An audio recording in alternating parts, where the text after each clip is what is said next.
s'oppose à midi sur Europe 1, Mathieu Noël. Vous écoutez toujours Europe 1, il est midi 20, rien ne s'oppose à midi continue avec Eva Rock, Guy Carlier et toujours Julien Froment, le Casanova du service des sports et non pas le Casanova. Le Casanova qui profite honteusement des déplacements à l'étranger des joueurs de foot pour séduire leurs femmes, même si parfois pour arriver à ses fins, il se survend un peu. La femme de Thiago Silva a dit en substance tout ça pour ça.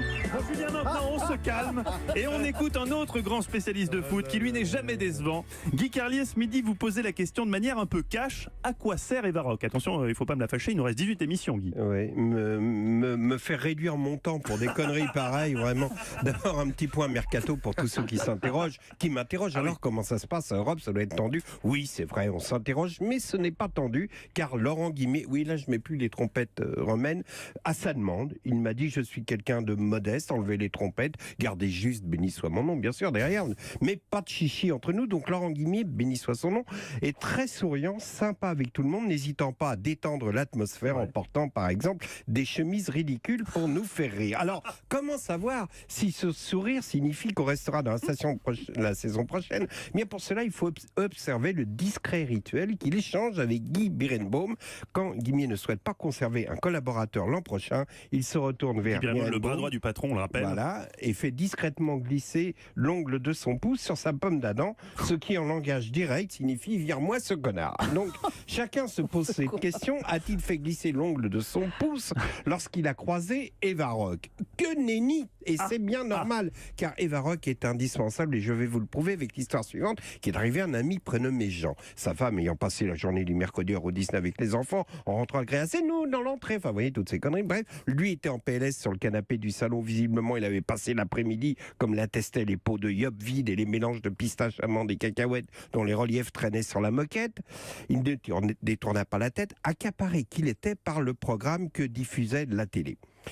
Une fois qu'elle lui rangé les cadeaux des enfants dans leur chambre, elle se planta derrière Jean, les bras croisés. Lui, sentant sa présence, lui lança sans se retourner: « Regarde, c'est dingue, le type arrive à faire sortir ses yeux des orbites, on dirait le loup de Tex Avery. » Tout en parlant, il venait de se retourner, et en la voyant debout, les bras croisés, il a compris qu'elle avait d'autres préoccupations que les globes oculaires du type de la télé. Elle le regarda sans un mot, puis finit par demander d'un ton calme, mais ferme: « Donne-moi la télécommande. » Elle appuya nerveusement sur le chiffre 7, faisant apparaître Leonard Bernstein qui dirigeait les séances d'enregistrement de West Side Story avec un orchestre symphonique, les stars, José Carreras, Terry T. Kanawa, et cette séquence était un moment de grâce. Bernstein s'arrêtait, dirigeait l'orchestre avec l'élégance de Loris de Delphes, vous savez qu'on voit sur ses poteries. Bien sûr Guy, je vois très bien.